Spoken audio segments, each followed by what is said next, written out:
I was on NBA Today and they told us what he said. And I was like, wait, what? Who do you look at around the league and say, we're going to have to run through them? Celtics. No one in the West. Nah, I'm fine in the West. He said what? I'm fine in the West. I love this guy.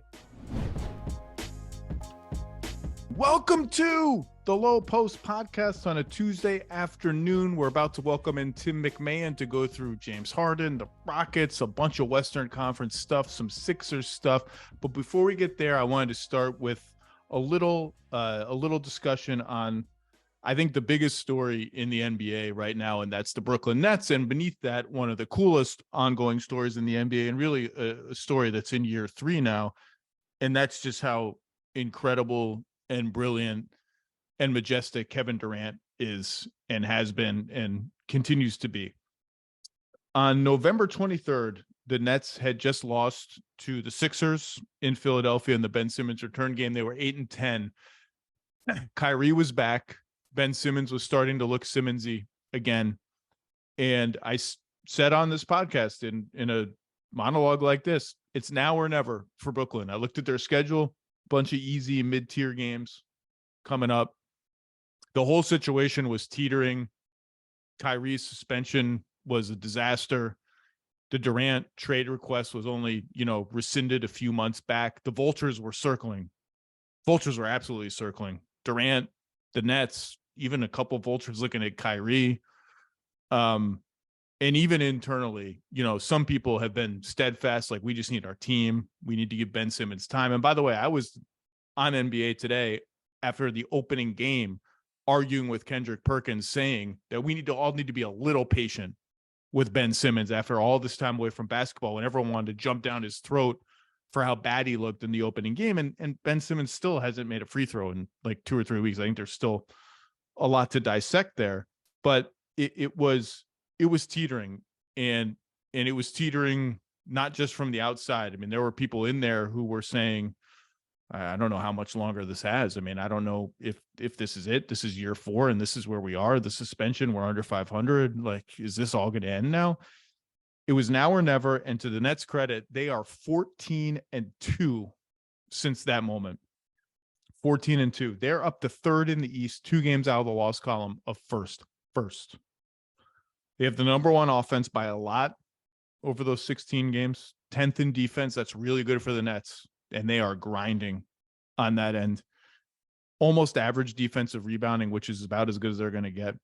And yeah, it was an easy schedule to begin with, but in their last 2 wins, blew out Milwaukee and beat Cleveland, not easily, but relatively easily last night on the road.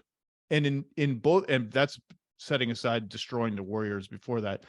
Milwaukee, Cleveland games, there was not 1 second where they looked like not the best team on the floor, the Nets.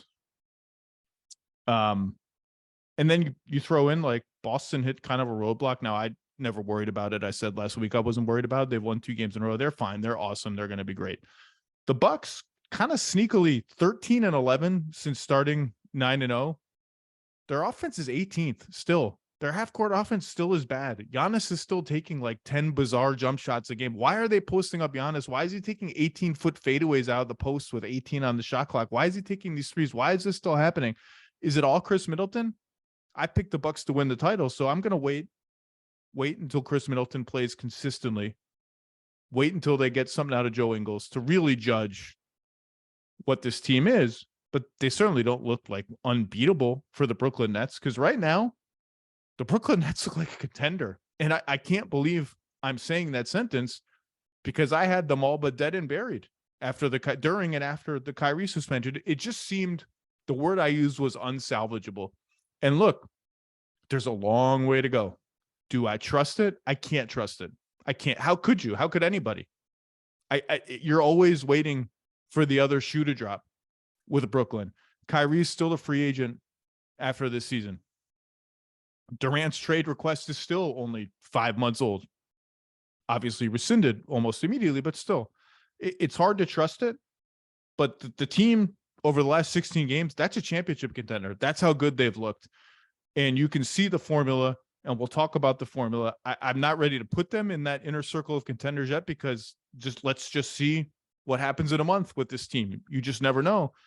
But if they actually hold this together, there aren't many in-season turnarounds that dramatic. If we get to April and we're talking about them as a top 2 or 3 team in the East with a real chance to win the title, there, even though we all saw the talent on paper, there just aren't that many in-season turnarounds in recent NBA history that dramatic, when many people in the media across the league, all over the airwaves, were declaring it's over, blow it up, trade Durant now, trade him for whatever you can get out of this era. It's a failure. It's 4 years of almost theoretical teams. Get out of it. Well, they're still in it and they're playing really well. You want to trust it? Boy, it would be nice to trust it. But let's talk about Durant for a second. I was at Game 5 of the finals in 2019 when Durant tore his Achilles. And that was one of the rare moments that I have been around where you felt the historic weight of what had just happened immediately. It wasn't, oh my God, the finals are hanging in the balance. It wasn't, what does this mean for Durant next season and Durant's free agency? It was, oh my God, a borderline mythical figure, a basketball giant, a historic giant, just crumpled.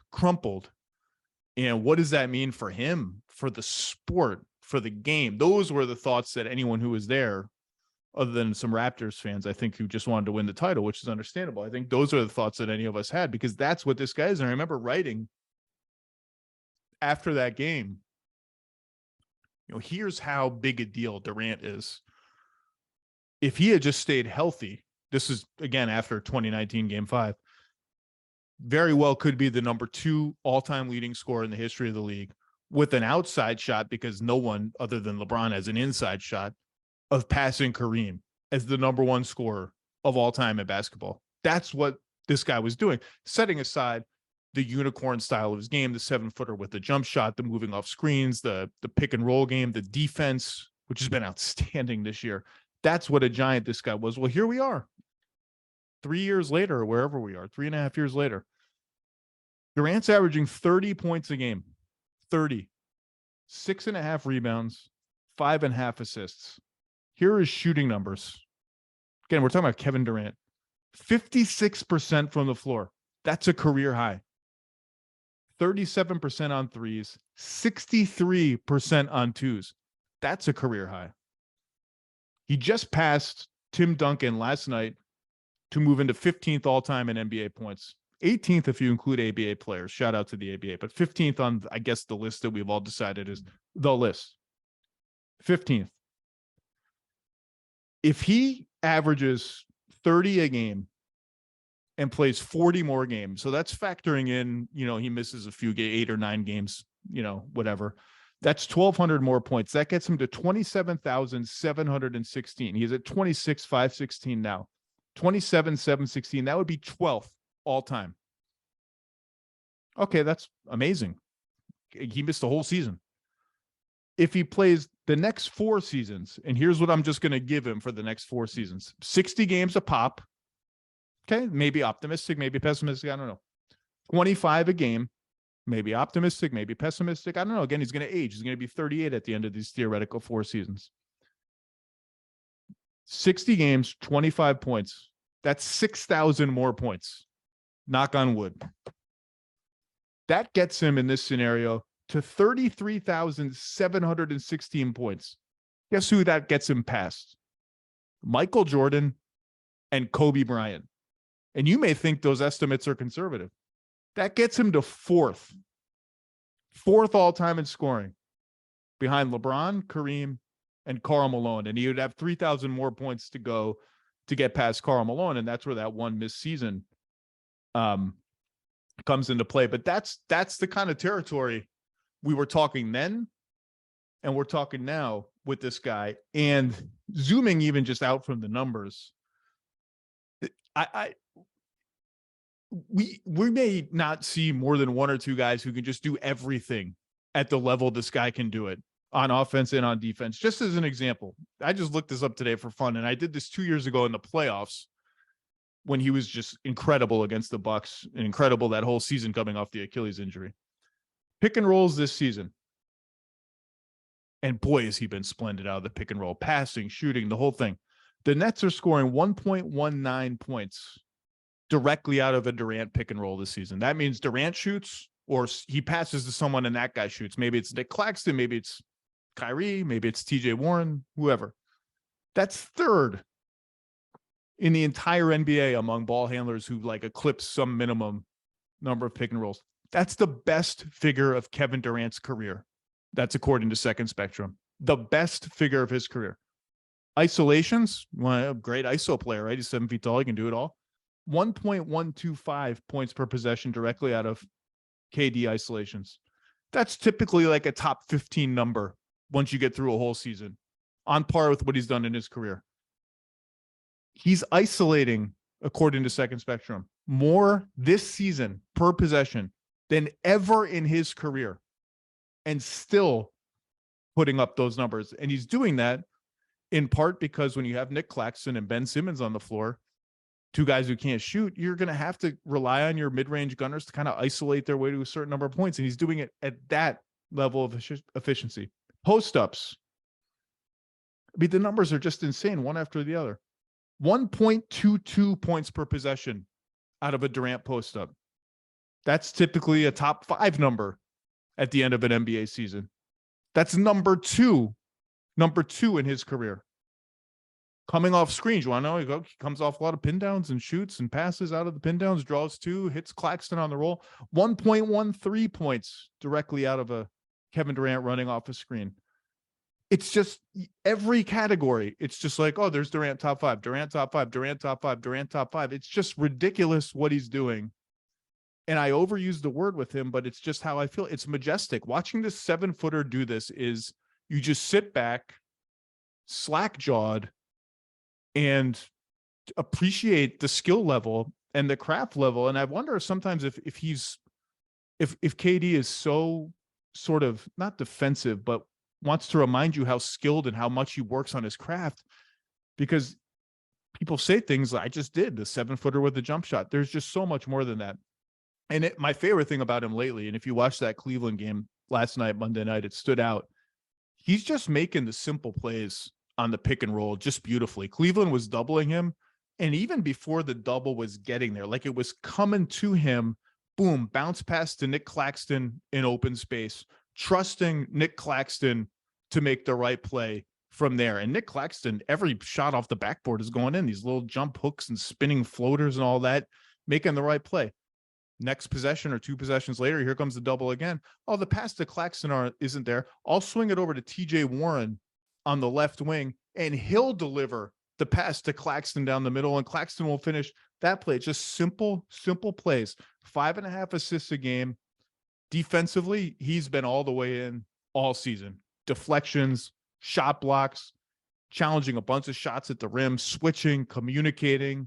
Nets are still switching a ton. The communication has been on point. Durant is the head of the snake for all that. And I mentioned TJ Warren. TJ Warren's averaging 10 points a game. Doesn't sound like much. 20 points per 36 minutes. On that basis, it's like, oh my God, this guy's an elite scorer again. 56% from the floor. Between TJ Warren, Royce O'Neal shooting 40%, 43%, I think, on threes, averaging 4.5 assists a game. Like out of nowhere, Royce O'Neal is averaging 4.5 assists a game. And you don't want Watanabe plus Joe Harris. That's 4 medium to big sized wings the Nets can roll out there in their lineups that have just one of Claxton and Simmons, just one of their centers, because Simmons is playing essentially center when Claxton's not on the floor. When they go 1 non-shooter instead of 2s, they can stack those lineups with Kyrie, Durant, and 2 really big wings, all of whom can shoot, assuming Watanabe's shooting this season is real, all of whom can make the next play, all of whom can defend. That's a formula for winning at a high level, if they can defend and rebound well enough to do it. And you don't have to overplay Seth Curry and Patty Mills alongside Kyrie, lineups that are just going to be too small. You can play them in short doses, heavy ones against the Celtics, the Bucks, the Sixers. It's going to be tough. Those are small lineups. Kyrie, by the way, is shooting the hell out of it, and we'll just leave it at that. He's playing great basketball. And the Simmons Claxton lineups in that 14-2 stretch, the lineups that I thought maybe wouldn't make or break their season, but they'd have to work. They'd have to be a part of their rotation because they're one of the only ways the Nets can have like a functional defense, enough rebounding.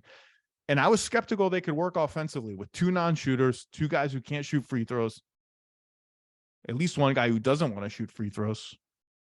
Those lineups are plus 17 per 100 possessions in that 14-2 stretch. They're now a solid positive for the season. They're scoring 122 points per 100 possessions in that 16-game stretch with those two guys on the floor. That's like way beyond the best offense in NBA history.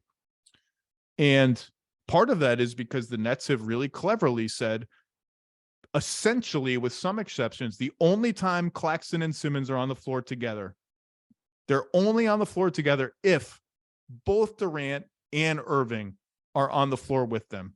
We can only thrive offensively.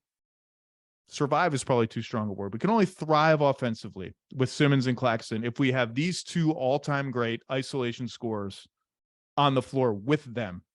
When it's just one of those two, they can rest Durant, rest Kyrie. And by the way, they're winning the Kyrie only minutes this season pretty solidly too. Their last couple of games when Durant has rested, you get this feeling he's so dominant, he's so good. Like the other team has got to win these minutes. The Nets just have to survive those minutes. Right now, they're doing more than surviving those minutes.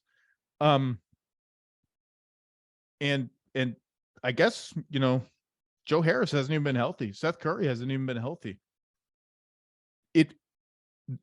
And I said this on November 23rd, you could see the roadmap of this, the blurry outlines of it. Claxton Simmons working well enough. Lots of shooting around him. Lots of shooting around Durant and Kyrie. Two scorers who, if the spacing isn't great, they don't care. They'll just slither their way into the 14-foot range and make a ridiculous shot. That's what they do. They'll pull up for three in transition and make a ridiculous shot. That's what they do. And all the big wings and all the switching, you could see the formula happening. It wasn't a secret. It wasn't a secret when they traded for Simmons, who, by the way, has been good. Simmons has been good in this stretch. He's making his little funky hook shots more than you expect. Great transition passer. Still, you don't feel super comfortable with him in the half-court offense, but he's doing enough. And the Nets aren't force-feeding him pick and rolls and post-ups and the stuff they were doing early in the season under Steve Nash. They've gone totally away from that, and he's been fine with it. He's doing enough. You could see the roadmap. You could see the outlines of it, but you just had no faith that it would sustain for 20 games, for 25 games, for 30 games. Well, for 20 games, it has. And for those 20 games, they look scary, scary good. Maybe someday I'll trust it, really trust it, like can win 4 playoff series trusted. I'm not there yet. How could anybody be? There's always something with the Brooklyn Nets. But right now, I'm just sitting back and I'm watching the show. And the star of the show is Kevin Durant. And I just remember what it felt like that night in Toronto when Bob Myers was crying. Bob Myers was crying during a press conference. When's the last time you saw a GM weep during a press conference? And that seemed apt. That we all, like everyone who was there, sadness is not the right word, but you did feel a certain shock and a certain like, is Kevin Durant ever going to be the same again? This is kind of weird. Like Kevin Durant has been this constant, other than the foot issue early in his career. He's been this just automatic, roll him out, 30 points, doesn't need any plays called for him. He just does this and that. Is he ever going to be the same again? But man, I just sit back and I watch it every night because he's not just the same. He's as good or better than he's ever been. And that in itself is remarkable. And just watch the Nets. Watch the Nets. Their next 3 games: Atlanta, Charlotte, San Antonio, Chicago. That could be 4 wins, even though 3 of them are on the road. They could be 26-12 going into games against New Orleans, Miami, and then Boston again. And Boston is one of the teams that has beaten them in this 14-2 stretch. beat them in the playoffs last year. That game's on January 12th on TNT. Our friends at TNT. That'll be a fun game, but credit to the Nets. The world was telling them it was over, and they've decided it's not over yet. We'll see what happens the rest of the season. Let's bring in Tim MacMahon to talk all things Western Conference. Let's bounce around the Western Conference as we near the halfway mark of the season. Tim MacMahon, Merry Christmas, Happy Holidays. How are you? And howdy, partner. I'm doing fantastic, Zach. It's good to see you, man. On the YouTube sensation Howdy Partners a couple of weeks ago, you mentioned chittering and chattering about the possibility of a James Harden Houston Rockets reunion down the line. And this has been sort of whispered about, mumbled about in the ether for almost since the moment he got traded off the Houston Rockets to the Brooklyn Nets, who served as the nice middleman for the Philadelphia 76ers. And it was mostly in the vein of maybe he'll finish his career there. He'd like to finish his career there. He has ties there. He loves it there. He's the man there. He had the key to the franchise, the key to the city. He misses that. It was unclear sort of how immediate that threat might be. And then he signed the 1+1 with the Sixers last summer for the exact convenient price of one Daniel House and a PJ Tucker thrown in as well. And I said, well, I had Kevin Pelton on my podcast not 5 days ago. I said, kind of feels like we should be talking about the fact that James Harden can be a free agent after the season. Feels like that should be a thing. And then bam, Christmas morning, Adrian Wojnarowski drops the bomb. James Harden is indeed interested in a reunion with the Houston Rockets. And do you know what my first reaction was to that, Mr. MacMahon? Investing in some certain establishments in the Houston area? I did not. I should have. That might be a safer investment than almost anything that's available to invest in right now, if this news indeed ends up being true down the line at some point. No, my first reaction was bah humbug. Humbug. Yeah. I don't want to think about this. It's Christmas. Free agency doesn't start for like a million years in NBA terms. And side note, the Sixers are amazing. And they have a chance to win the championship this year. And James Harden was just coming off, I believe, the first 20-plus assist game of his entire career, a 20-assist triple-double. I want to talk about the Sixers and how the Sixers are awesome and how the Celtics were slumping a little bit and how the Bucks are 13-11 since starting 9-0. They're 18th in offense. A Harden and Embiid pick and roll looks unstoppable. DeAnthony Melton is making a case to start. Let's talk about the Sixers. But I did talk about the Sixers with Kevin Pelton on that podcast. So let's game this out. Merry Christmas, Joel Embiid. Yeah. Oh, and by the way, that's like, it's one of the reasons this is a big deal. Yes. That's one of the reasons this is a big deal, is because if this team falls short and then falls apart, or whatever you define your second best player leaving as, right? If maybe falling apart is too extreme. Everyone's epic disaster. Well, and everyone's sitting there wondering, like, who's the next guy? Who's the next star to ask out? Well, I said a year ago when the Sixers crapped the bed again. I shouldn't say the Sixers crapped the bed again. When James Harden crapped the bed again in an elimination game and the Sixers again couldn't get out of the second round. I said, maybe it's Joel Embiid, and that's why this is a potentially important story. But let's game it out, because my friend and colleague Bill Simmons had a very pithy and Simmonsy tweet right off the bat saying, Houston should just release a statement right now. Thanks, but no thanks. Don't hold your breath for that. Don't hold your breath for that. Well, game it out for me. The Rockets are actually sneakily respectable 8-11 since a 2-12 start. They look more like a real basketball team now. They're still firmly in the bottom four for Wembanyama, but they're above Detroit and Charlotte, and they're right there with San Antonio, who's now doing the bizarre thing of the Spurs have decided we're just going to start our best starting five now and just see if we can win some games by accident. Or do they need to trade Jakob Poeltl? They really got to trade him if they want to get any chance of Victor. Yeah, after all this messing around of like guys are out, Devin Vassell's coming off the bench, now they're starting the real lineup. Anyway, the Rockets have a nice infrastructure. They were a disaster for the first month. They're just kind of a regular below average team now. Sell me on why this isn't a bad idea for the Houston Rockets. So I'm not going to sell you on why it's not a bad idea, because I do think it is a bad idea for the Rockets. You know, the one thing I can say is that, hey, I do believe that the Rockets need a true point guard, and Harden is much more of your prototypical pass first point guard now than he is, Houston James Harden, who's going to score 36 a night.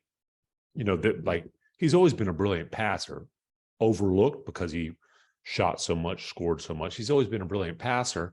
But dude, this would be the ultimate, we got to be relevant again, desperation move for the Rockets. Okay. It would be. And I think the massive risk you're taking if you're the Rockets and you do this is that you're going to just blow up the development of Jalen Green. You're going to, blow up the development of a Jabari Smith Jr., Alperen Şengün, these young players who have a lot of potential. I think you're seeing them improve, especially in the case of the latter two, as the season goes.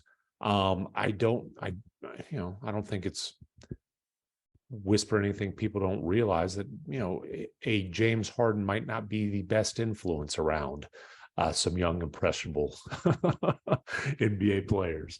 But I'm not going to sit here and tell you that I don't think the Rockets would do this. Okay. Now, the people I've talked to in Houston acknowledge, well, hey, we'd have to have discussions about fit and if it's the best path, blah, blah, blah. But the simple fact of the matter is Tillman Fertitta's patience is limited. This is the third year of what he anticipated and expected to be a 3-year rebuild. And, oh, by the way, the benefits of being bad are gone after this year. Okay? Unless they're really bad and lucky in the lottery, because next year's pick, top 4 protected 0-2 OKC from that Russell Westbrook. Hey, thanks for that parting gift, James Harden, you bleepity bleepity.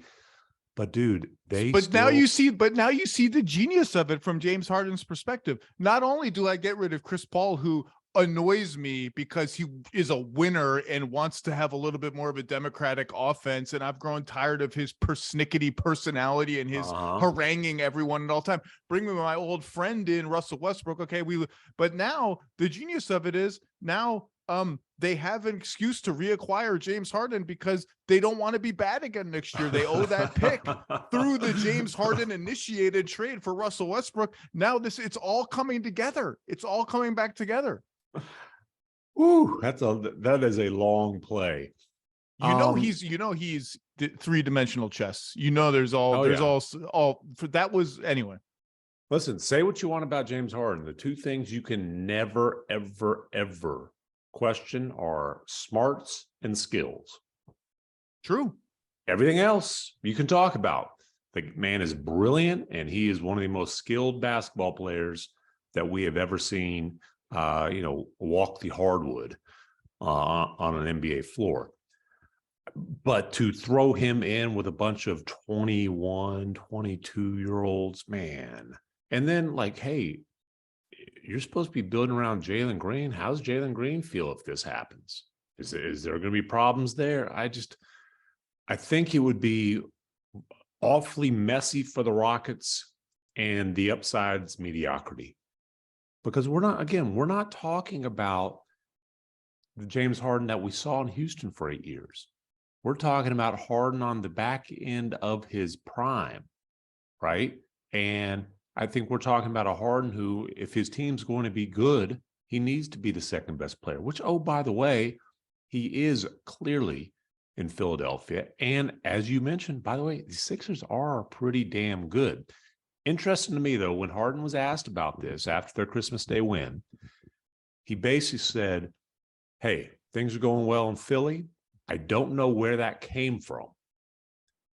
He didn't say it ain't happening. He didn't shoot it down. I don't know where it came from, man. I didn't want this out there yet. My first reaction, other than bah humbug, let's talk about how awesome the Sixers are. My siren song team, the team I just cannot quit, the Philadelphia 76ers. My other reaction was similar to Bill Simmons' reaction and what you just outlined, of a certain nausea just burbling up through my body at the idea of why do the Houston Rockets, with, let's just say, 3 young players who need the ball to some degree, not need the ball because they want it and they crave it, which they do, but also need the ball because like that's their NBA destiny, is to have the ball to some degree in a functional NBA offense. Kevin Porter Jr., who I think the whole world agrees should have the ball less than he does right now. Right. Jalen Green, who's going to have the ball a lot no matter what. And Alperen Şengün, who needs to have the ball a lot or some amount so that Kevin Porter Jr. and Jalen Green don't just dribble it around all the time. And by the way, he's a really good passer. Kevin Porter Jr., I Jokic. think, well, let's see. When he starts putting up 40, store 15, brand and Jokic. 15. Store 40, brand. Kirkland Jokic. Do you guys have Kirkland in Texas? Not to my knowledge. I think Kirkland is the Dwayne Reed knockoff. I can't remember. It doesn't matter. Dollar Kirkland store Jokic? I don't Kirkland is something. And Kirkland, people now wear Kirkland like shirts. Oh no! So Ironically. we have Buc-ee's, and Buc-ee's is high fashion around these parts. Buc-ee's Okay. is like the Jerry World of gas stations, but it's like they've got T-shirts and hats, pajamas.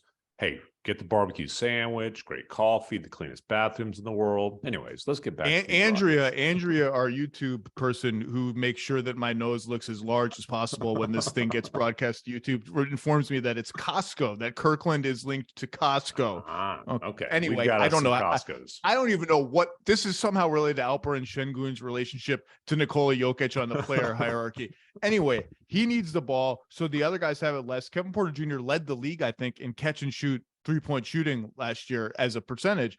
Let's do a little bit more of that. So why do I want to turn those guys into PJ Tucker and Trevor Ariza and Eric Gordon while 35-year-old James Harden dribbles the air out of the ball? And yeah, I get a 1 or 2 year blip of like, oh, look at the Rockets. It's a great homecoming Wow, story. 44 wins. How about that? Second greatest player in franchise history. Yeah, second greatest. You want to argue he's the greatest? He revolutionized basketball? Absolutely. You want to be Daryl Morey and be like, he's a better scorer than Michael Jordan? Okay, Daryl, that's fine. Like we each have our own little takes, right? He's an incredible offense player. He literally revolutionized basketball. Some would say for worse, others would say for better, whatever. He's not the greatest Rocket of all time. No. Hakeem Olajuwon's the greatest Rocket of all time. End of story. Yeah, great. That's a nice short-term blip. But what am I getting out of that in the medium or long term? What's the point of that? But let's game it out a little bit more, shall we? Because if we're going to talk ourselves into it, let's talk ourselves into an idea we know is bad with the same enthusiasm that the Philadelphia 76ers talked themselves into signing Al Horford for $1 gazillion when they already had Joel Embiid on their team. Let's do it. Number one, they owe the pick. That matters. They owe the pick. Number two, they have a bonanza of cap space. And if you look at the free agents, burning a hole in their pocket. And if you look at this summer's free agents, it's like Kyrie. Hey, listen, I'm just saying, don't rule that one out either. I wouldn't rule anything out. I wouldn't rule anything out with Kyrie or the Houston Rockets. That's a perfect storm of just don't rule it out. Yeah, I'm not saying I'm rooting for it because, I think these little peaks will zoom back if I'm having to deal with that on a regular basis. You see how bad Friedel looks these days. Whoa.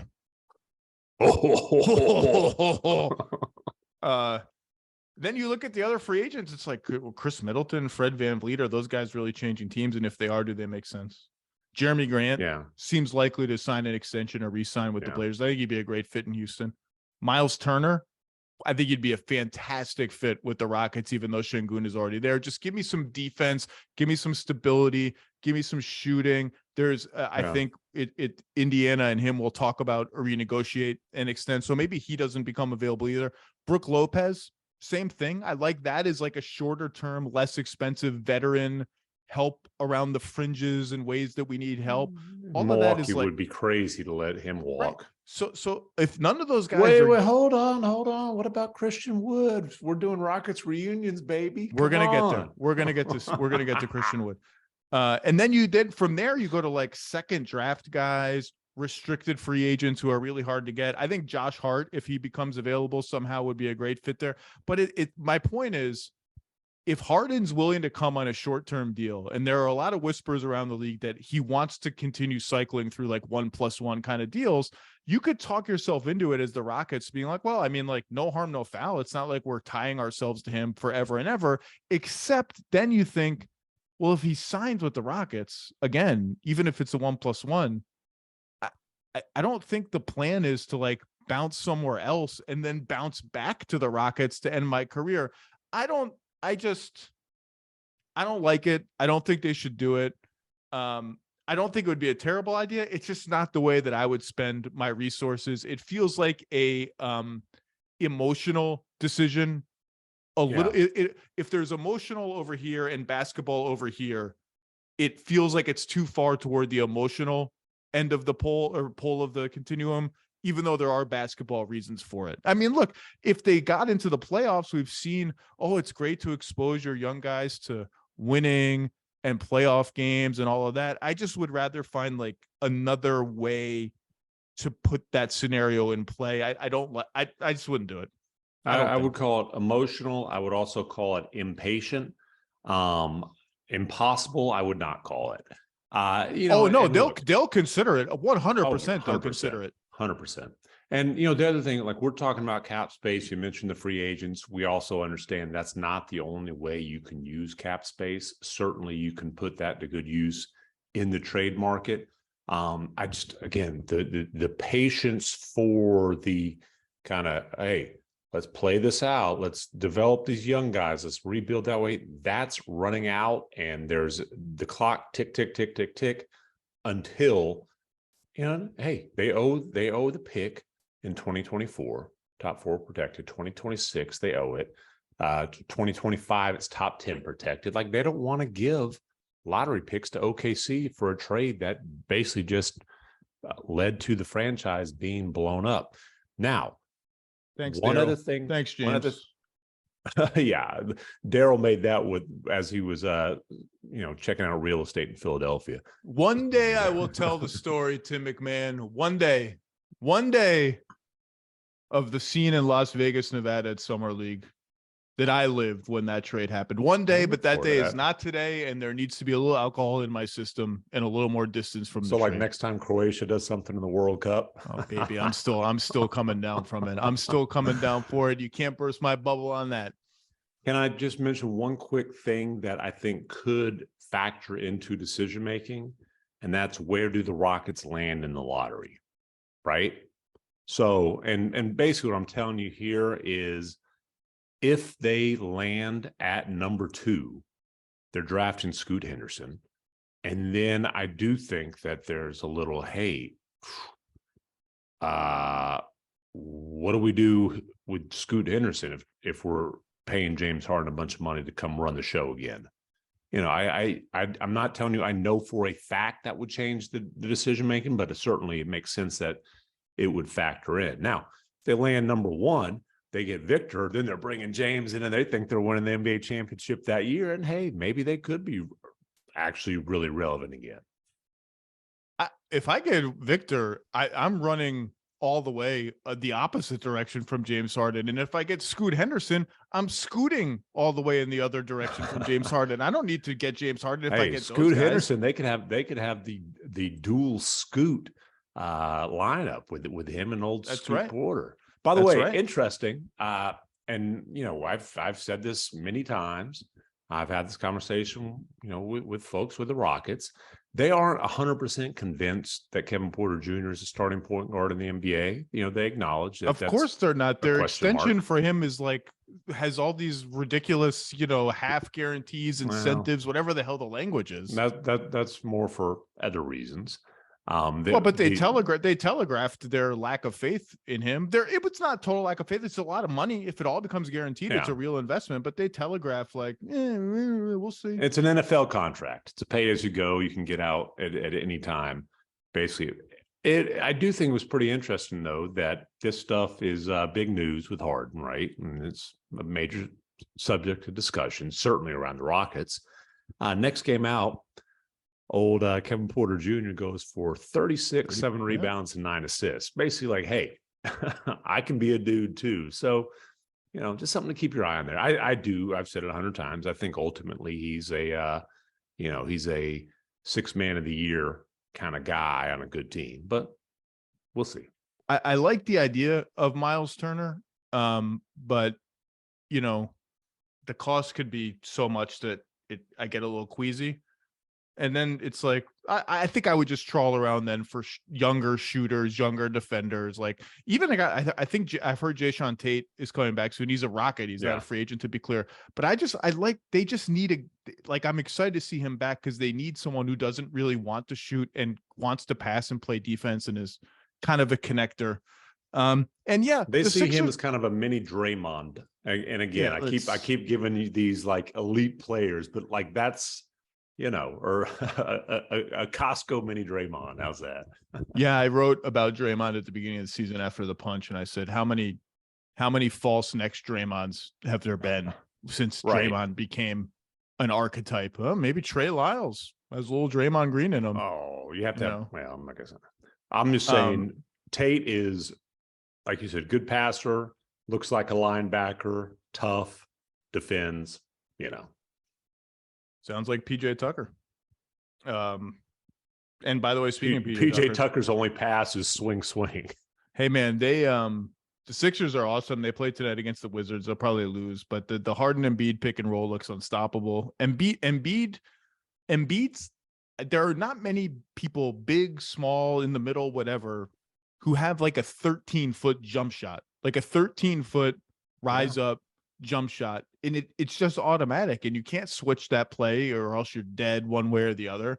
And Harden is, I said last week, I don't really mind if they play what looks like too much, your turn, my turn, as long as like 65% of the turns are Embiid and 35% of the turns are Harden. I'm good with it. And that's Harden's he's perfect when he's like, he should have some 20 assist games, and like 12 of them will be to Embiid. That's great. Maybe Tucker should be the backup 5 for Philly. Just start Melton, start 3 guards, start Melton and Maxey. I do think Maxey will come off the bench to start his injury. His injury return from injury, and then the question becomes more interesting. But that's a thing for a different. You're on the same side of that one as Bontemps, which is always a little scary. No. I don't know that.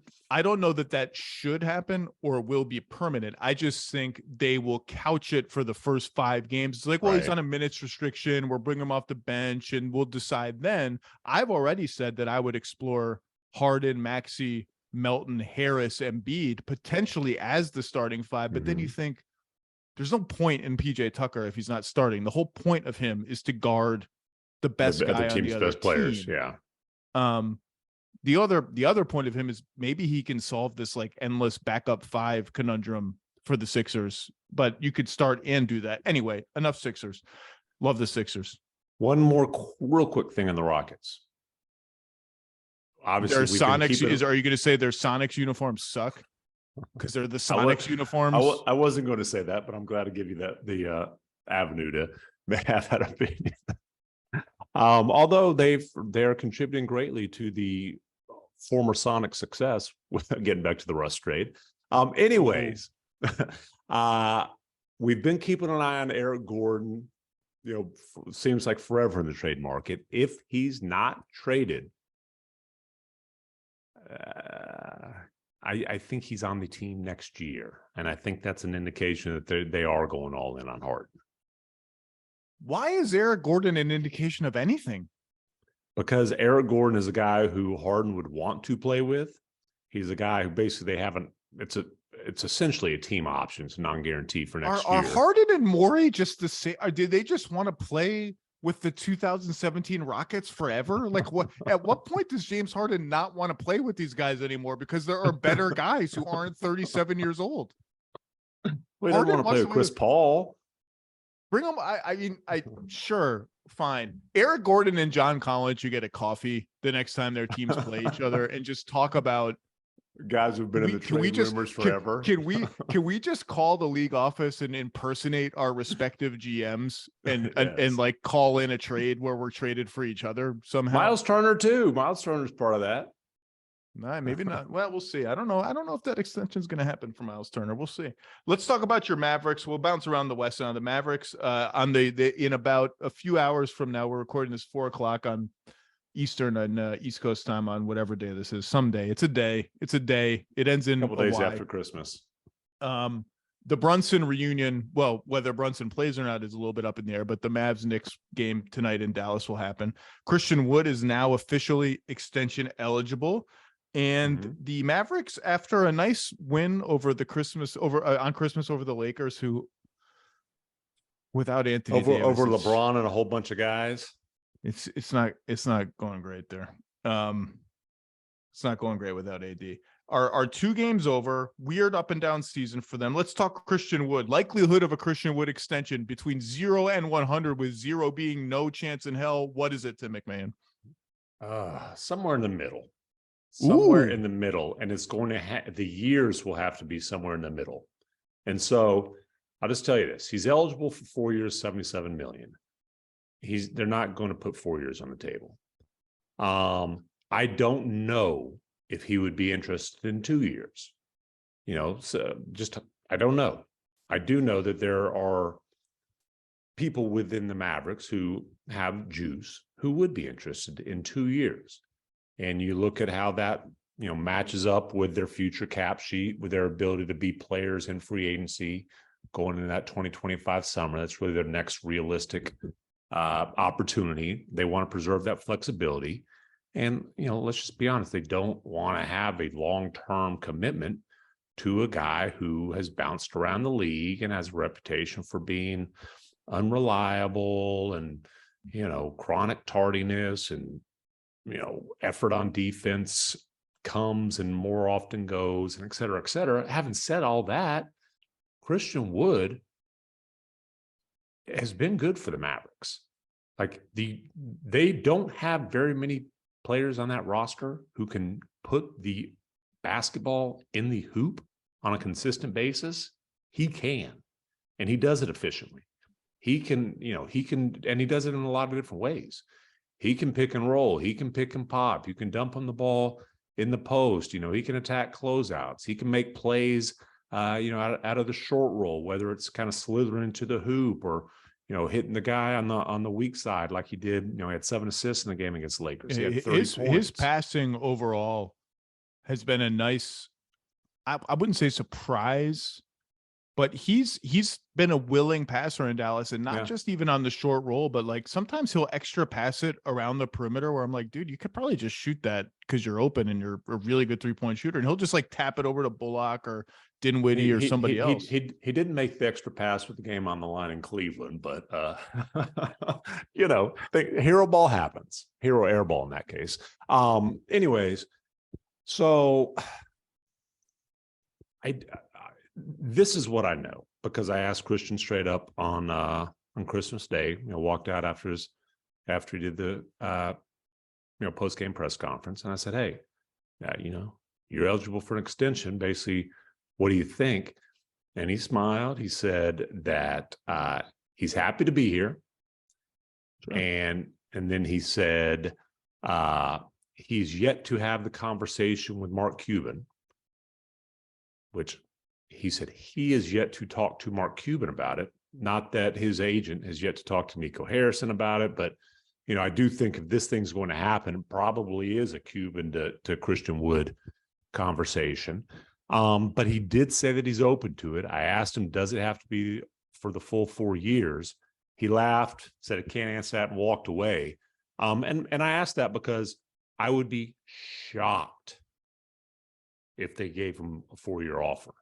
I know that they would be interested, or at least, enough people within the Mavericks would be interested for a 2-year deal to be realistic. And then, I'll just ask you, if you are Christian Wood, or if you're advising Christian Wood, let's say I think if you're going to go 2 years, you got to put as much on the table as you can. So 2 years, a little bit shy of $36 million. You're 27 years old. You've bounced around the league. Would you do that if you're Christian Wood? Yeah, I would. And I can hear Christian Wood's agents being like, "Are you kidding? He's playing like a max player."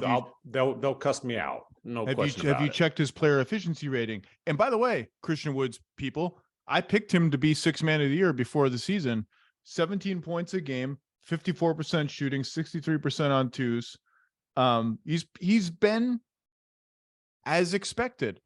And he's Also- starting now, partially because, or a lot of it because of injuries, especially to Maxi Kleber, which there's no point in bringing him off the bench if you can't attach him to Maxi Kleber anymore. Yeah, and look, he's only started 6 games, so the 6-man eligibility is pretty.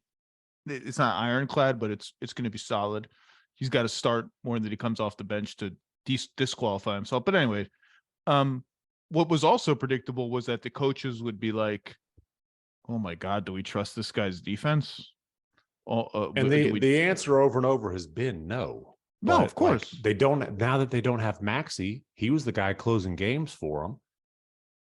You know, so like basically they have to outscore teams now. And if you got to outscore teams, you got to have this guy on the floor a lot. No, I wrote this on Friday in 10 things. If you're going to trade a first round pick for Christian Wood, you have to give the Wood at center lineups some leeway, just some. And now they have no choice but to see if those lineups sink or swim. And for the season, the last time I checked, which was before the Lakers game, they were like +4 per 100 possessions with Luka and Wood and no other big man on the floor, which is like, that's fine. Yeah. That's what he should do. I'm going to go lower than you and say on the 0 to 100 scale that I made up, the likelihood of a Christian Wood extension is like a 15. I don't know that they'll do the litmus test is because this team clearly, I don't think can look at itself in the mirror and say, oh yeah, we're good enough as is to just lock into this group. So the litmus test is, does this extension make Christian Wood more tradable, less tradable, as tradable as he currently is, and factor in that we could also just re-sign him in the offseason, probably not at much more than we would have to re-sign him now, unless he has some crazy extend him now, unless he has some crazy playoff run. I'm going to go 15 on the likelihood. But that does bring me to my next question for you, which was, we joked that this was team holding pattern before the season and early in the season, that despite the fact that they can now trade a couple of picks, even though they owe that pick to the Knicks, despite the fact that they have a lot of mid-sized salaries, this was a team that was going to hold its chips dear, hold them close to its chest to search for the theoretical number 2 guy that Porzingis was supposed to be, but wasn't, as Luka enters his prime. And that's the thing, Luka's not just sniffing his prime. Yeah. But but if you want his prime, you can't take steps back. No. So, and I think we called them team holding pattern, assuming all that stuff I just said, but also that the conference finals run was, if maybe a little bit exaggerating of how good this team actually is, maybe they're not a clear-cut conference finals team. I don't want to say it was like a fluke. I just don't believe in the fluke thing. Like everything broke right for them. Like everything broke right for the Hawks 2 years ago. Like things break all the time, and a lot of teams don't take advantage of those breaks. Like the Sixers, things are broken right for the Sixers every year, and they can't get to the conference finals. I don't really believe in that. But even if you thought, okay, well, I think, maybe they're not a real conference finals team, that they're a strong, solid playoff team. And this team has been for a lot of the year. So my question to you is, does team holding pattern all of a sudden feel some urgency to maybe not hold all the cards, to see what some of those cards can get, even if it's just like a short-term upgrade to placate Luka? I think that, so holding pattern can't be holding pattern and take a few steps back. And holy crap, we missed the playoffs in the first year of Luka's Supermax. No, that's a disaster. That is a massive problem if that happens. So yeah, I do think there has to be a greater sense of urgency than anticipated, but you have to be very, very careful to make sure that urgency does not create desperation. You cannot make a desperation move that ends up being a disaster that just expedites the process of what you're scared is going to happen, which is we're not good enough. There's no chance to contend. Oh no, Luka, please stay. Oh no, give us some time. That's what you're trying to avoid. So it's a tough situation, and losing your second best scorer for nothing in 2 straight years would be a disaster. It would be. So if you don't get an extension worked out with Christian Wood, I do think you have to explore the trade market for him. Now, listen, part of the problem and part of the reason, a big part of the reason you were able to get Christian Wood in the first place is because the Rockets spent a year exploring the trade market for him. And they found out there ain't a whole lot of one. Like you said, hey, the Mavericks gave up a first-round pick. To be clear, they gave up 3 guys who I think are all in the G League now. The friendliest giant in the NBA, but a 15th man, and the number 26 Boban. pick in the yes, Boban, and the number to be clear. and the number 26. Everybody knows the friendliest giant, and the number 26 pick in the draft. That was a move that was as much about creating open roster spots. Now, what they did with them is a different conversation. JaVale McGee, not exact, promised a starting job, held on to it for almost 2 weeks, out of a 3-year deal. But my point is, like, if the Rockets weren't able to get much in a trade for him after a year of trying, when he's got a couple months left on his contract, like, don't be so sure the Mavericks can get anything of value there.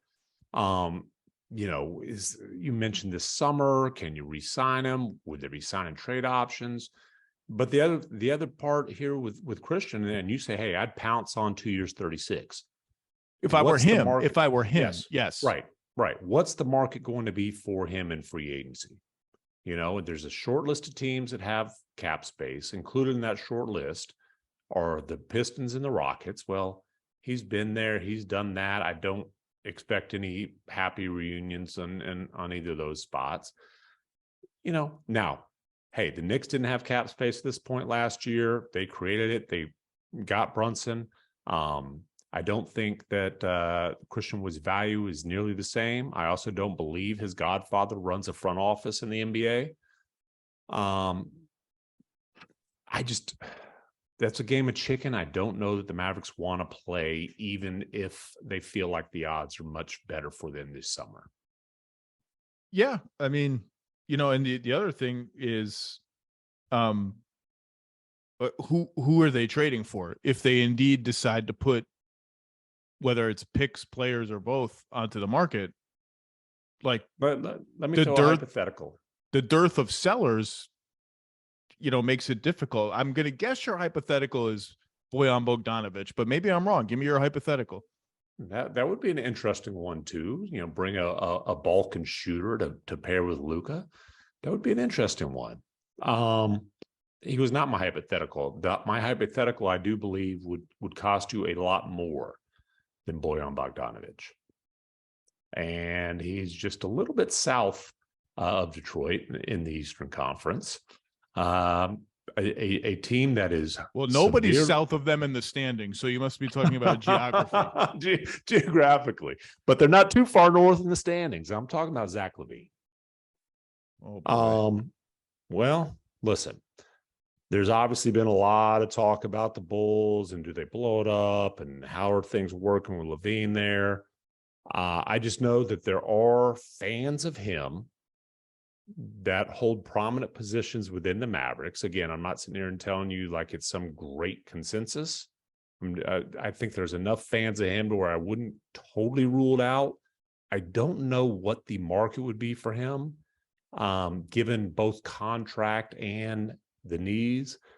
There's so much, buzz about him wanting to be in LA. I don't know. Put yourself in Nico Harrison's shoes. Let's say you've got to give up a couple of picks. Let's say you've got to give up at least Josh Green, and then, you can figure the salary out. Tim Hardaway Jr. is probably in that deal. You hope not Dorian Finney-Smith, whatever. Like, is that something you're eager to do?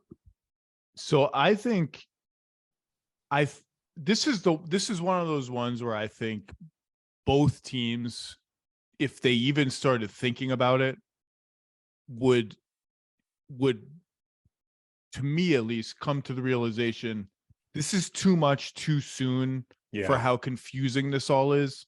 Like the vibe I get from the Bulls now, the Bulls, every time you think the Bulls are turning the corner, they lose to the Rockets by 18 points at home like they did last night. And it's like, all right, maybe the Bulls just, I'm on team the Bulls just aren't good. And I've been on that team for a long time. But the Magic are on that team as well, yeah, holding their top like, four look, protected pick.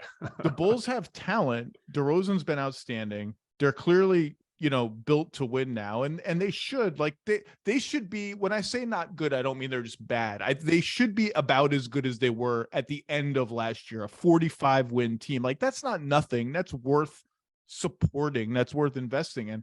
And so the vibe I get from them is we still think we're that team. All this blow it up talk seems premature to us. Mm-hmm.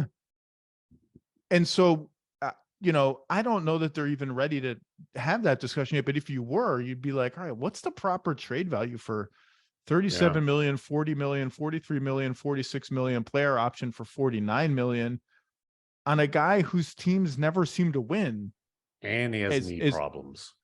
And now he looks more explosive now than he did a month ago. You see more of like the old Zach LaVine going up as he gets to the rim, not like going down and praying this flailing layup goes in. But and then if you're Dallas, so like Dallas only has so much to offer, right? Dallas can't do the 4 picks, 3 swaps, mega offer that, by the way, every team, whether the Bulls ever decide to trade LaVine or not, every team is going to be like, hey, well, remember the Gobert deal? You're not getting our guy for 2 picks, whether it's valid or not. Right.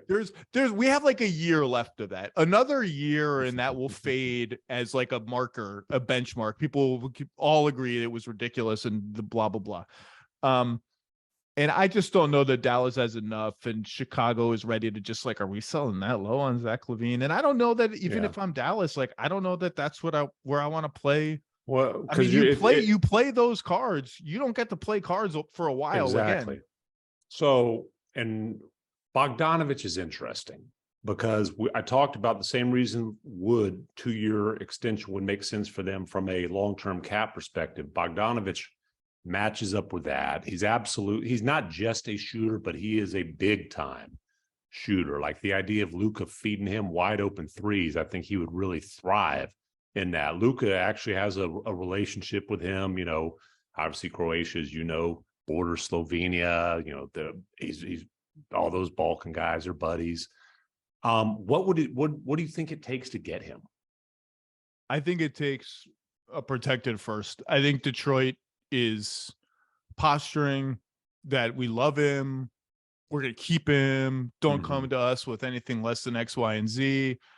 I think that's just posturing. I think the whole point, not the whole point. I think protected first and expiring money, or I don't know that you're getting much more than that. I mean, they traded Kelly Olynyk in like seconds for him. Can I interest you in Davis Bertans as part of that deal?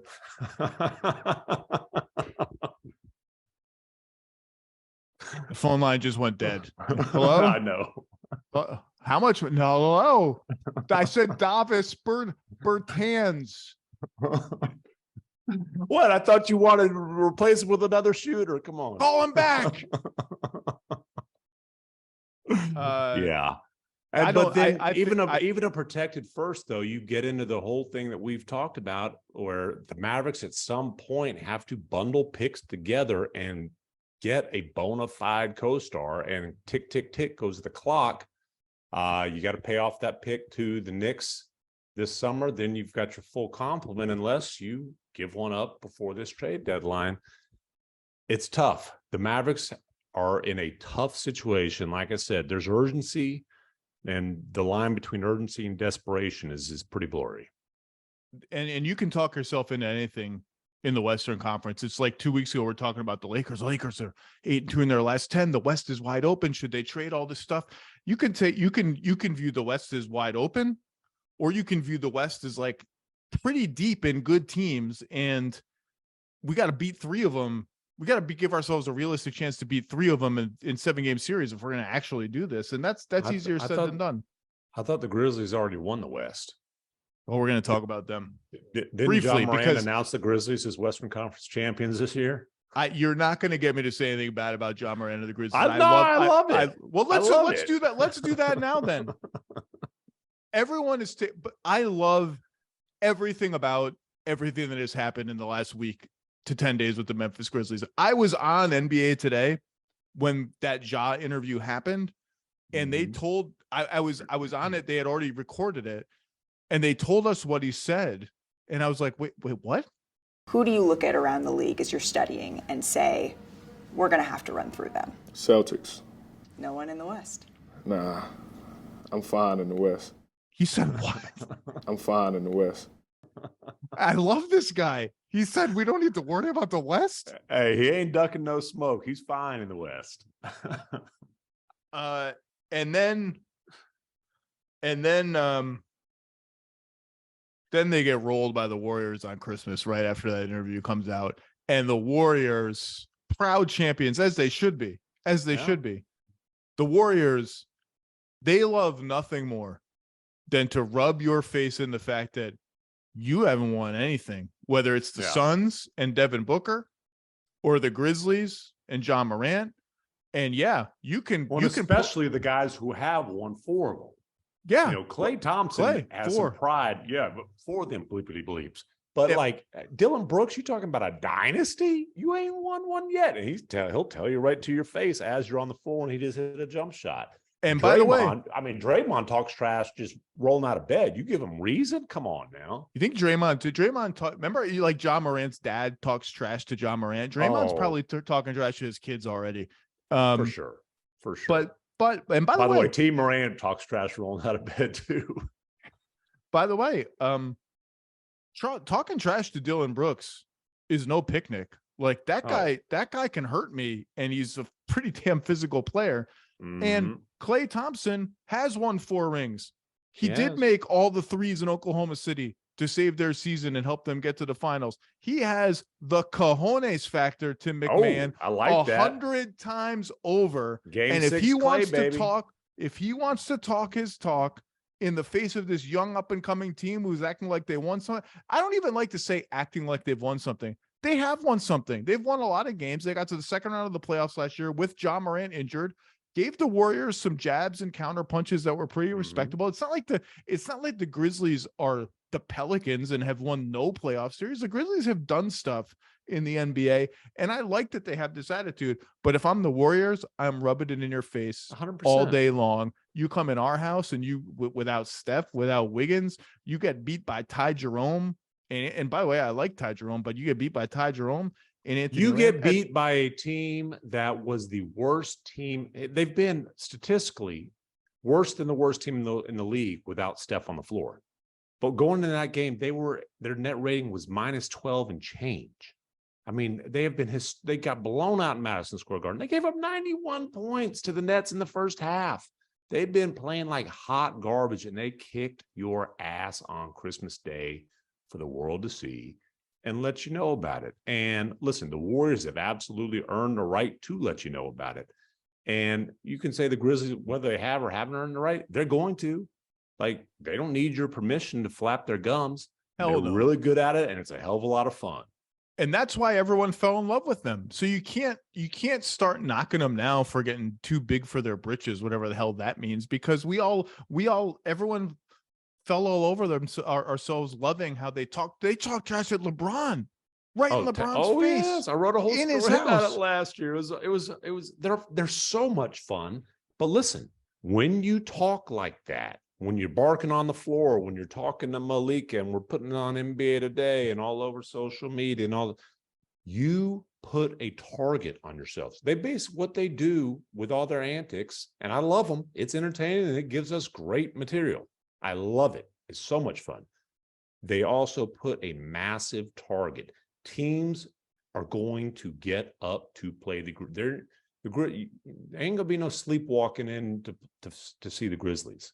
Teams, especially in the Western Conference, have every right to feel disrespected. If you're Denver, if you're New Orleans, obviously Golden State, you're the Clippers. I'm fine in the West. You can just you think you're just gonna kind of cruise through the Western Conference. So they're gonna get a lot of bullets. fired at him. But you know what? The Grizzlies would be like, cool, we're ready for it. That's what I was going to say. They don't care. That's what they want. And as much as there's this, Christmas is such a spotlight day for the NBA, what happens there is always magnified beyond what it actually means. So mock them now, because what I'm reading into that game is zero, nothing. Well, maybe one thing, which I'll get to. Desmond Bane was just coming back and missed a million shots. And the Grizzlies' track record is what it is. When they're fully healthy, they are as formidable as anyone in the West. That loss means nothing to me in terms of what it means about their team and all that. The one issue, though, the one roadblock that they're going to have to overcome, because I think this team can win the West this year, even as is, even though I have said already, I think they should try to make a small trade to upgrade the mid to back end of their rotation, because I think they're good enough to justify it.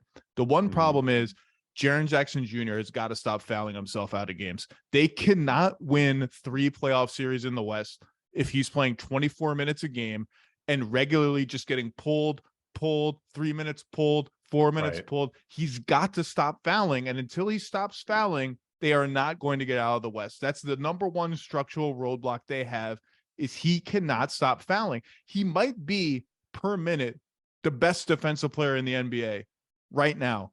Also averaging like 18 a game on good shooting.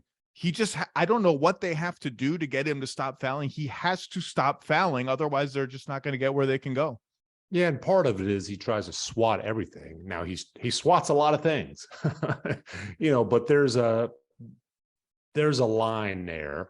But yeah, you look at, they just got their butt kicked in Denver. He had 5 fouls and played 22 minutes. They got their butt kicked in Golden State, in San Francisco. He had 5 fouls and played 21 minutes. Like you said, there's in a lot of their losses, he's in foul trouble. And so that's a problem. I worry zero about Desmond Bane shooting. Nothing. He couldn't hit anything the first few games of the season. Then he lit the world on fire, got hurt. But Desmond Bane is a top 3 or 4 shooter in the NBA. Catch and shoot off the dribble. The guy's going to hit somewhere in the mid 40s on high volume from 3. I think he's a legit co-star. I think Jackson, as you said, he probably is a defense player of the year front runner, despite missing the first month or so of the season. But I can't go there until he plays 30 minutes a game. I can't. I want to. I think I had him second or third on my ballot last year. I can't vote him number 1 in that award. Okay. Until he plays 30 minutes a game. Stop fouling. That's part of defense. Stop fouling. Okay. That's fair. He is averaging over 3 blocks a game. You look at the defensive rating numbers with him on the floor. He's incredible. They stunk defensively without him. Brooks was hurt earlier in the season, and he was hurt. Brooks came back, and say what you want about Dylan Brooks. He should be seriously considered as an all-defensive player. And then Jackson is, with those 2 guys back, like, they are a damn good defensive team. But your concerns about Jackson foul trouble are absolutely legitimate. And I love Triple J. He's amazing. He just needs to stay on the floor. Speaking of defense and big men, let's round out the West by talking about the 16-18 Minnesota Timberwolves, who have now lost 3 in a row to drop to, I believe, 1 game under 500 since Towns got hurt and 2 games under for the season. And the big headline of their loss last night in Miami to a Heat team without, I'm going to close my eyes and try to see if I can remember, Jimmy Butler, Bam Adebayo, Dwayne Dedmon. I'm missing. There's other people I'm missing, even people beyond that are good. Dwayne Wade didn't play. Shaq didn't play in that game. I mean, yeah. Bosh was out. And in the last 6 minutes of the game, now it's 1 game. I'm not going to read too much into it. 1 game. Chris Finch and his staff decided the guy we traded 4 draft picks for swap rights, by the way, including our pick this year, where we are currently out of the playoffs, out of the play-in, seems dangerous, and our first round pick from the prior draft. And by the way, Jared Vanderbilt, Pat Beverly, Malik Beasley, who's like a top 5 in total made threes in the league. Yeah, I think we're better off not playing. Kessler, who looks great. Yeah, I think we're better off not playing that guy in crunch time tonight against Orlando Robinson, because Naz Reid's just outplaying him. And it's only one game, and you do not want to magnify it beyond the importance of one game. But the Wolves are now -5 per 100 possessions when Gobert plays without Towns. That's according to Cleaning the Glass.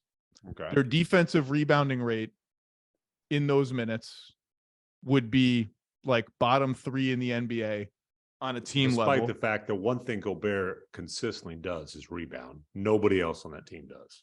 And it's been almost funny for me to see all the Wolves fans and some writers who were super defensive of that trade when it happened. When a lot of us were, I've voted Rudy Gobert Defensive Player of the Year, I think twice. I put him on all, we all respect what the guy does, but all of us were aghast at the price. And the first thing I was on TV 10 minutes after the trade happened. I said, I'm sitting here in disbelief. That was the word I used.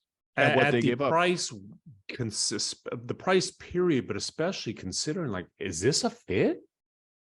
But yeah, we're going to get to that. But it's been funny to see all these people discover oh, wow, you really can't throw him the ball in the all the stuff that the people said that had watched him play a lot about how you can't throw him the ball in the post and his hands are a little iffy sometimes. It's kind of awkward when you throw him the ball and that was right. Yeah, that was right. That was right the whole time. Oh, you can't punish small guys on switches. That seems bad. But defensively, he hasn't been the same guy this year. And I'm not worried yet, because when you watch him, and there was all these highlights, I watched the game last night, all these highlights of the Heat going right at him on the pick and roll and finishing layups around him. He looks to me consistently this season, and everyone's talking about how his blocks are down. He looks to me like a guy who's a little bit in his own head defensively. In his own head, he's almost second guessing himself in a way that he should be beyond, given what he has achieved. And you could see him last night at Miami being like, I don't know, they have this rim runner. Orlando Robinson can dunk these alley-oops. Maybe I should stay attached to him. Oh, Gabe Vincent just made a layup. That's not Rudy Gobert. I don't know if he's learning the tendencies of the 4 defenders around him, the guys on the ball, if he's trying to be too perfect because he's in a new situation. But that indecisive, cautious Rudy Gobert allowing layups is not the guy that they traded for. I don't think that's him. I think he'll get better as he feels his way into the season. But we're running out of season. Not running out of season, but it's not game 10 yet. And yeah, I know Towns missed camp. You're running out of season when you're at the spot in the standings where they are. Well, Towns was ill. It gets late early down there. They haven't played too much again. I know all the caveats, but I said this from the beginning. The underrated people were so aghast at the picks and the swaps and all of that, and the fit with Towns, the double big fit. The underrated reason why I didn't like this trade for Minnesota, the one that got, and people agreed on it, but it got shoved to the back burner of the discussion, was Rudy Gobert's almost 30, and his contract is long and super expensive and not like a trade asset. And you're taking this team that should be oriented around Towns and Edwards, particularly Edwards age-wise or somewhere in between there, and putting in all these assets to trade for an almost 30 center on a bloated contract. Just that alone is dicey. And now you're starting to wonder, I don't want to say is this an age thing? Is he aging? Is that what we're seeing? I don't think it's that, but it has sort of reminded me of those concerns. And the very worst thing this team could do, and they can't do it this year. They're lucky they can't do it this year because of the Supermax rules. The worst thing they can do is double down in the offseason or next year or whatever and say, okay, this isn't working. What can we trade? Well, we can't trade Gobert because everyone's been watching basketball for the last 2 years. Can't trade Edwards because he's the franchise. I guess we got to trade Towns for draft picks and whatever else. You think that's the worst thing they can do? No, the worst thing they could do is if they do that and they do it in a way that brings back players, forget the picks, players, because this team's trying to win. You got to get players that are more on Gobert's timeline than Edwards' Nance. timeline. That's Right. the doubling down in the age sense would be the worst thing they can do. Because if I'm Tim Connolly, and I've said this before, I'm calling Leon Rose and saying, hey, you want your CAA star? Put that Donovan Mitchell offer on the table. We'll take it. You'll get Cat. Give us those picks, give us those swaps, give us those players. Let's get it going. I would do that. You're committed to Gobert. You're not recouping that value with Gobert. You've got to make it work. I think Gobert, I look, it's been a tough transition for him. You know, there are a lot of things were built around him on both ends of the floor in Utah. You know, he's a screener and he's a finisher. Other than that, he's extremely limited on offense. You know, defensively, you know, I do think he is a better perimeter defender than people give him credit for, but Agreed. Obviously, yeah, much better. But you know, the whole system was built around him being the best rim protector in the league, and you know, it's been a difficult transition for him in Minnesota. But you know, this was a all-in move for a franchise that wasn't ready to go all in, and the fit was always weird. And Naz Reid's a good player. Like, if you wanted to see Cat with a big dude, how about going with this young guy that this franchise has developed? And like, Naz Reid's a sneaky, interesting free agent this summer. Naz Reid's good. He's a good player. Yeah, but he's not a guy you can play with Gobert. Now, look, this is all doom and gloom. What you never want to get too low or take a team at a low point. And it's not that low, but you know, they have lost 6 of 9 and say, well, that's the team. The Minnesota's better than this. I thought they would win 50-ish games, 48 to 50-ish games this year. Doesn't appear that's going to happen. I think there's a good team in here once Towns gets back and all that. Doesn't change what I think about the trade. So you don't want to get too low, but they're 16 and 18. Here are their next whatever games: at New Orleans, at Milwaukee, home against the Pistons. Okay, sure. Nice job by the Pistons, by the way, blowing a 14-point lead with 3 minutes left last night against the Clippers B team. Well done. You'll be saying nice job when Victor's finishing lobs from Cade Cunningham next year. True. Home against Denver, home against Portland, home against the Clippers, then at Houston, at Detroit, then we get Phoenix, Cleveland, Utah. Like, the next 10 games, we got a couple easy ones in there, and then they face the Rockets a couple more times. But you know, they got to start. They're not at risk of falling out or too far, but they got to start putting some wins together, because this is not an easy stretch for them, and they just lost to Boston and Miami and Dallas as part of it. Mm-hmm. And just like I'm just saying, we could wake up in 2 weeks and they could be 6 games under 500, and then it seems really bad. So just TBD on that. Well, what's the Jazz's best chance to get high-end talent over the next 5 years? Is it the Minnesota picks? We all thought it was going to be their own picks, but it might be Minnesota's picks. It's very likely that Minnesota's pick is a better pick this year than the Jazz. And you know, maybe this year, maybe in 25, maybe in 27, maybe in 29. Like, if you're looking at the Jazz's trade assets right now, I think those Minnesota picks are pretty high on the list. By the way, and well, I would agree. And by the way, just because we hit them, Clippers have been sort of a side story all year. Nobody cares. Everyone's out all the time. It's team science experiment. Quietly, they're now 20 and 15. Mm-hmm. Kawhi looks like Kawhi again. And I don't want to get into it because I'll do it later, but just 2 guys I just want to mention, because the Clippers have so many guys. They get so many guys. Everyone needs the minutes and all this. The more I watch them play, we all know who the best players are. We all know that Zubats is irreplaceable for them, is the only center who plays. We all know Batum is glue guy, just apex glue guy. We all know that. Mm-hmm. The 2 guys, the more I watch them, who I just think they have to play and maybe play more than they play now, are Terrence Mann and Luke Kennard. Just 2 guys who offer stuff that nobody else on the team offers, including some juice, some oomph in Mann's case, some rim attacking, and just great shooting.